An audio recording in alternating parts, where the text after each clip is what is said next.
In the grimy, rain-soaked streets of 1930s New York, a city of shadows and secrets, a tale of power, betrayal, and the birth of a new order unfolds.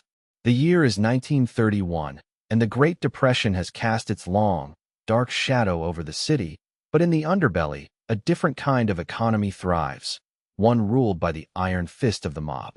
The camera, our eyes into this world, pans over the sprawling metropolis, from the towering skyscrapers of Midtown to the grimy tenements of the Lower East Side. The streets glisten with rain, reflecting the neon lights of speakeasies and the distant glow of the Statue of Liberty, a beacon of hope for some, a cruel joke for others. Our story begins in a dimly lit, smoke-filled room on the second floor of a rundown saloon on Mott Street. The air is thick with the stench of cheap whiskey and the low hum of hushed conversations. The men gathered here are not the sort to attract attention, their faces etched with the lines of a hard life, their eyes watchful, wary. At the head of the table sits Charles "Lucky" Luciano, a name whispered in fear and respect throughout the city. Lucky is a man of contradictions, his sharp features softened by a charming smile, his eyes cold as ice. He's a man who rose from the gutters of Little Italy to become one of the most powerful figures in the city, a man who understands that power is not given, it's taken. The men around the table are the remnants of the old guard, the remnants of the once mighty five families. They are here because Lucky has called them, because he has something to say, something that will change the course of their lives and the lives of everyone in this city. Lucky takes a drag of his cigarette, his eyes scanning the faces of the men around the table. He knows what they're thinking. He's thought it himself 1,000 times. How did we get here? How did we lose control of our city? The answer is simple, and it's the same answer that's brought them to this room tonight. The old ways are dying, and with them, the old guard. Gentlemen, Lucky begins, his voice low, steady. We find ourselves at a crossroads. The world is changing, and if we don't change with it, we'll be left behind. We'll be nothing more than a footnote in the history books, a cautionary tale told to the kids of the next generation. He pauses, letting his words sink in, watching as the realization dawns on the faces of the men around the table. They know he's right. They've seen the writing on the wall. The old ways, the old rules, they don't apply anymore. The city is changing, and if they want to stay on top, they have to change with it. Lucky continues, his voice barely above a whisper. We need a new order, gentlemen. A new way of doing things. We need to take this city back, and to do that, we need to work together. We need to put aside our differences, our petty squabbles, and stand united. Because if we don't, we'll be nothing more than a bunch of old men, clinging to the past, while the world passes us by. He leans back in his chair, his eyes never leaving the faces of the men around the table. He knows he's asking a lot. He knows he's asking them to give up a part of themselves, a part of their history. But he also knows it's the only way forward, the only way to save their city, their way of life. The room is silent, the only sound the ticking of the clock on the wall, counting down the seconds, the minutes, the hours. The men around the table are thinking, weighing their options, considering the consequences. They know Lucky is right. They know the old ways are dying. But they also know that change is never easy, never without risk. Finally, after what feels like an eternity, one of the men, a grizzled old-timer named Vincent, the Chin Gigante, speaks up. What do you propose, Lucky? What's this new order you're talking about? Lucky smiles, a cold, calculating smile that sends a shiver down the spine of every man in the room. I'm glad you asked, Vincent, he says, his voice barely above a whisper. Because what I have to say is going to change everything. It's going to change the way we do business, the way we think, the way we live. It's going to change the very fabric of this city, and if we're not careful, it's going to change us too. And with that, Lucky Luciano begins to lay out his plan, a plan that will reshape the underworld of New York, a plan that will create a new order, a new way of doing things, a plan that will change the course of history and change the lives of every man in that room, forever. But as Lucky speaks, as he outlines his vision for the future, a future where the five families stand united, where the mob becomes a true force to be reckoned with, a future where the city is theirs for the taking, a shadow falls over the room. A shadow that none of the men gathered there can see, a shadow that none of them even know exists. Because as Lucky speaks, as he paints a picture of a new order, a new way of doing things. There's a man sitting in the darkness, listening, watching, waiting. A man who knows that Lucky's plan, as brilliant as it is, as revolutionary as it may be, has one fatal flaw. A flaw that could bring the whole thing crashing down around them. A flaw that could destroy everything they've worked for, everything they hold dear. And as the man in the darkness listens, as he watches, as he waits, he begins to formulate his own plan, a plan to exploit that flaw, a plan to bring Lucky's new order to its knees, a plan that will change the course of history, a plan that will change the lives of every man in that room, forever. But for now, the man in the darkness is content to wait, to watch, to listen, because he knows that the time for action will come soon enough, and when it does, he'll be ready. He'll be ready to strike, to take what he wants, to take what he believes is rightfully his. And so, our story begins, not with a bang, but with a whisper, a plan, a dream of a new order. A story of power, of betrayal, of the birth of a new way of doing things. A story of the rise of Lucky Luciano and the man who would bring him down. A story of the birth of the modern Mafia and the price that was paid for its creation. As Lucky's words echoed through the room, the men around the table began to grasp the magnitude of his proposal.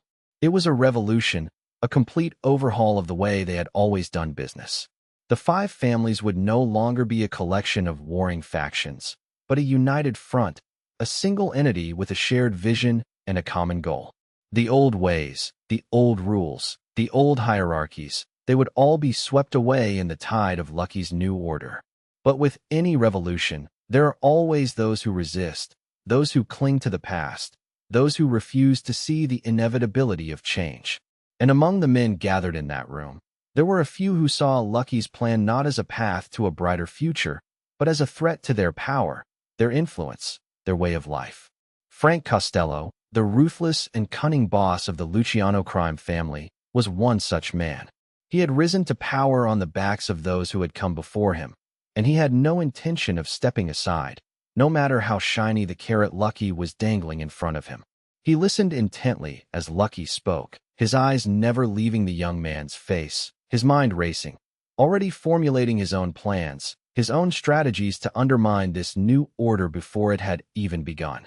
But Lucky was not blind to the resistance in the room. He could see it in the eyes of Costello, in the tense set of his shoulders, in the way he refused to meet Lucky's gaze. He knew that there would be those who would fight him, who would try to tear down what he was building, who would stop at nothing to maintain their grip on power. But Lucky was not afraid. He had faced down worse than Frank Costello, and he had emerged victorious. He would not be deterred, not now, not when he was so close to realizing his dream. As the meeting drew to a close, the men around the table began to rise, to stretch, to shake off the tension that had settled over them like a shroud. But as they did, Lucky stood, his eyes scanning the room, his voice cutting through the murmur of conversation like a knife. "Before you go," he said, his voice steady, his gaze unwavering, "I want to make one thing clear. This is not a democracy. This is not a debate. This is a new order, and it will be carried out, one way or another." The room fell silent again, the men around the table staring at Lucky, their faces a mix of shock and anger and fear. But Lucky did not back down. He stood his ground, his eyes meeting each of theirs in turn, his message clear. This was his show now, his game, his rules. And if they didn't like it, well, that was too bad, because this was the way it was going to be, whether they liked it or not. And so, the stage was set. The pieces were in place, the players ready to take their positions. The Game of Thrones that was the New York underworld was about to begin in earnest, and there was no turning back now. The die was cast, the die was loaded, and the die was about to be rolled. In the days that followed, Lucky set to work, putting his plan into motion, building his new order from the ground up. He met with business owners, with politicians, with anyone and everyone who could help him realize his vision. He spoke of a new way of doing things, a way that would benefit not just the five families, but the city as a whole. A way that would bring order to the chaos, stability to the uncertainty, prosperity to all. But as Lucky worked, as he built, as he forged ahead with his plan, he was not alone in his efforts. For while Lucky was busy building his new order, Frank Costello was busy building something else entirely. He was building an army, a coalition of those who saw Lucky's plan as a threat, those who were willing to do whatever it took to stop him, to bring him down, to destroy everything he had worked for. Costello met with the other bosses, the other captains, the other soldiers who were willing to stand with him, to fight with him, to die with him if that's what it took. He spoke of the old ways, of the way things had always been, of the way they should always be. He spoke of tradition, of honor, of loyalty. He spoke of the threat that Lucky posed, the danger that his new order represented, the destruction that would surely follow if they did not stand together, if they did not fight back, if they did not take a stand. And as Costello spoke, as he rallied his troops, as he prepared for war, he knew that he had to be careful. He knew that he had to tread lightly, that he had to keep his plans hidden, that he had to keep his true intentions secret, at least for now. Because Lucky was not a man to be underestimated, and if he caught wind of what Costello was planning, if he knew that there were those who were actively working against him, well, there was no telling what he might do. But Costello was not afraid. He had faced down worse than Lucky Luciano, and he had emerged victorious. He would not be deterred, not now, not when he was so close to realizing his dream.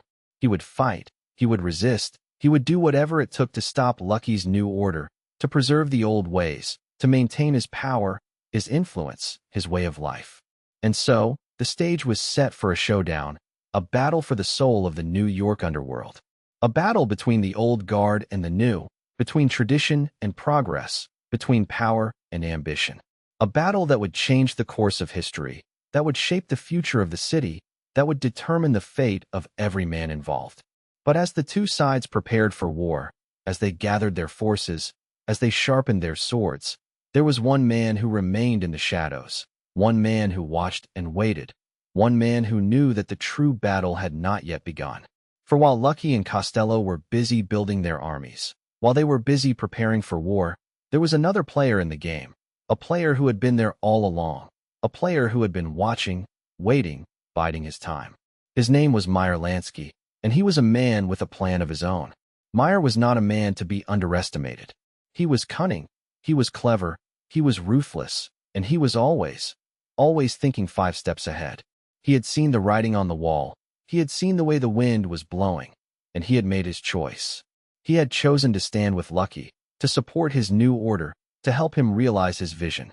But that did not mean that he was blind to the dangers that lay ahead, the challenges that they would face, the obstacles that they would have to overcome. No, Meyer was not blind. He saw it all, he knew it all, and he was prepared.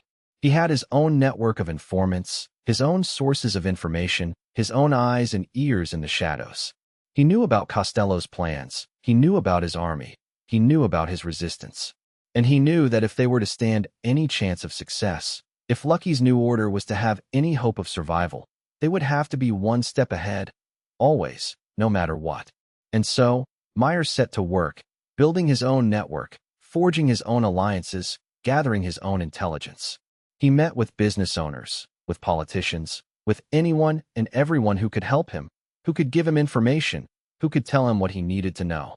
He spoke of the new order, of the way things were going to be, of the way they should be. He spoke of progress, of change, of the future. He spoke of the threat that Costello posed, of the danger that his resistance represented, of the destruction that would surely follow if they did not act, if they did not strike first, if they did not take the initiative. And as Meyer worked, as he built, as he forged ahead with his plan, he knew that he had to be careful. He knew that he had to tread lightly, that he had to keep his plans hidden, that he had to keep his true intentions secret, at least for now. Because Lucky was not a man to be underestimated, and if he caught wind of what Meyer was planning, if he knew that there were those who were actively working against him, well, there was no telling what he might do. But Meyer was not afraid. He had faced down worse than Lucky Luciano, and he had emerged victorious. He would not be deterred, not now, not when he was so close to realizing his dream. He would fight, he would resist, he would do whatever it took to protect Lucky's new order, to preserve the future, to maintain his power, his influence, his way of life. And so, the stage was set for a battle within a battle, a war within a war, a struggle for supremacy that would determine the fate of the New York underworld. A struggle between the old guard and the new, between tradition and progress, between power and ambition, between loyalty and betrayal. A struggle that would change the course of history, that would shape the future of the city, that would determine the fate of every man involved. But as the two sides prepared for war, as they gathered their forces, as they sharpened their swords, there was one man who remained in the shadows, one man who watched and waited, one man who knew that the true battle had not yet begun. For while Lucky and Costello and Meyer were busy building their armies, while they were busy preparing for war, there was another player in the game, a player who had been there all along, a player who had been watching, waiting, biding his time. His name was Vincent the Chin Gigani, and he was a man with a secret. Vincent had been there from the beginning, from the very first meeting, from the very first whispered words of Lucky's new order.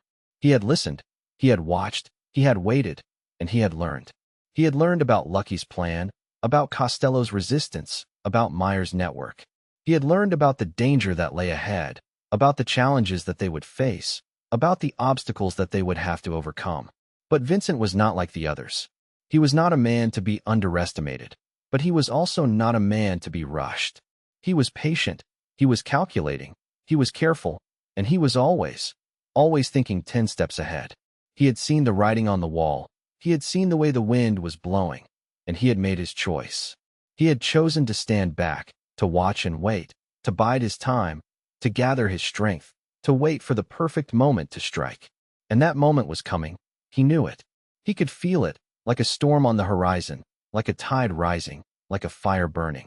He knew that the battle for the soul of the New York underworld was about to begin in earnest, and he knew that when it did, he would be ready. He would be ready to strike, to take what he wanted, to take what he believed was rightfully his. He would be ready to change the course of history, to change the lives of every man in that room, forever. But for now, Vincent was content to wait, to watch, to listen, because he knew that the time for action would come soon enough, and when it did, he would be ready. He would be ready to strike, to take what he wanted, to take what he believed was rightfully his. And he would do it in a way that no one would see coming, in a way that no one would expect, in a way that would change everything. And so, the stage was set for the final act, the climax of the drama that was the birth of the modern Mafia. The pieces were in place, the players ready to take their positions, the battle lines drawn. The Game of Thrones that was the New York underworld was about to reach its boiling point, and there was no turning back now. The die was cast, the die was loaded, and the die was about to be rolled. But as the storm gathered on the horizon, as the tide rose, as the fire burned, there was one final piece to fall into place, one final player to take their position, one final battle line to be drawn. And as that piece fell, as that player moved, as that line was drawn, the stage was set for the final showdown, the final confrontation, the final battle for the soul of the city. And as the storm broke, as the tide crashed, as the fire raged, the men who had gathered in that room all those months ago, the men who had listened to Lucky's plan, the men who had seen the birth of a new order, they would all be changed forever. They would all be changed by the storm, by the tide, by the fire. They would all be changed by the battle that was about to come, by the war that was about to be waged, by the revolution that was about to be fought. And as the storm broke, as the tide crashed, as the fire raged, the men who had gathered in that room all those months ago, the men who had listened to Lucky's plan, the men who had seen the birth of a new order, they would all be changed. Forever. They would all be changed by the battle that was about to come, by the war that was about to be waged, by the revolution that was about to be fought. But for now, the storm was still gathering, the tide was still rising, the fire was still burning. For now, the battle was still to come, the war was still to be waged, the revolution was still to be fought. For now, the men who had gathered in that room all those months ago, the men who had listened to Lucky's plan, the men who had seen the birth of a new order, they were still waiting, still watching, still listening, still biding their time. And as they waited, as they watched, as they listened, as they bided their time, they knew that the time for action was coming, that the time for war was coming, that the time for revolution was coming. They knew that the storm was about to break, that the tide was about to crash, that the fire was about to rage. They knew that the battle was about to begin, that the war was about to be waged, that the revolution was about to be fought. And they knew that when it did, when the storm broke, when the tide crashed, when the fire raged, they would all be changed forever. They would all be changed by the battle that was about to come, by the war that was about to be waged, by the revolution that was about to be fought. But for now, they waited, they watched, they listened, they bided their time. Because they knew that the time for action was coming, that the time for war was coming, that the time for revolution was coming. And when it did, when the storm broke, when the tide crashed, when the fire raged, they would all be changed forever. The storm broke with a sudden, violent intensity. The tide crashed against the shore, sending a wall of water surging up the beach, swallowing everything in its path. The fire raged, a towering inferno that cast an eerie, flickering glow over the city, illuminating the faces of the men who had gathered for the final showdown. Lucky Luciano stood at the head of his new order, a coalition of the strongest and most ruthless crime lords in the city. They had come together under his banner, united by a common goal, to take control of the city's underworld and eliminate their rivals. Across from them, the remnants of the old guard, led by the aging and desperate Maranzano, clung to their power, desperate to maintain their grip on the city. The battle lines were drawn, the die was cast. There would be no turning back, no mercy shown, no quarter given. This was a war to the bitter end, a revolution that would reshape the city forever. The first shots rang out, echoing through the streets like thunder. The air was filled with the crackle of gunfire, the screams of the wounded, the roar of the flames. The men fought with a ferocity born of desperation, each side knowing that they were fighting for their very survival. Luciano moved like a ghost through the chaos, his eyes scanning the battlefield, his mind always one step ahead. He was a general, a strategist, a master of the art of war. He had planned for every contingency, anticipated every move. He had the advantage, and he knew it. But Maranzano was not so easily defeated. The old Don was a cunning and ruthless foe, and he was not about to go down without a fight. He had his own tricks, his own surprises, his own weapons. He had fought too long and too hard to be taken down by some upstart like Luciano. The battle raged on, hour after bloody hour. The streets ran red with blood, the air thick with smoke and the stench of death. The city was a war zone, a hell on earth, a battleground for the ages. And then, suddenly, it was over. Maranzano was dead, his body riddled with bullets, his face a mask of shock and disbelief. His men, seeing their leader fall, turned and fled, disappearing into the night like rats from a sinking ship. Luciano stood victorious, his chest heaving, his clothes soaked with sweat and blood. He had done it. He had won. He had taken control of the city, had reshaped the underworld in his own image. He was the king now, the Don of all dons, the boss of bosses. But as he looked out over the carnage, as he surveyed the devastation he had wrought, he felt no joy, no triumph, no sense of accomplishment. He felt only emptiness, only a profound and aching sadness. He had won the battle, but at what cost? The city was in ruins, his men were dead, his enemies were defeated. But what had it all been for? He thought of the men he had lost, the friends he had betrayed, the lives he had ruined. He thought of the future, of the legacy he would leave behind. He thought of the weight of his crown, of the burden of his power. And he wondered, as he stood there in the heart of the city, as he looked out over the ruins of his victory, if it had all been worth it. Because in the end, what was left? What remained? A city in ruins, a kingdom, built on blood and bones, a throne stained with the blood of his enemies and his friends alike. What remained was a question, a haunting, echoing question that would follow him to his grave. Had it all been worth it? And in the end, only he would know the answer. Only he would know the truth. Only he would know what remained.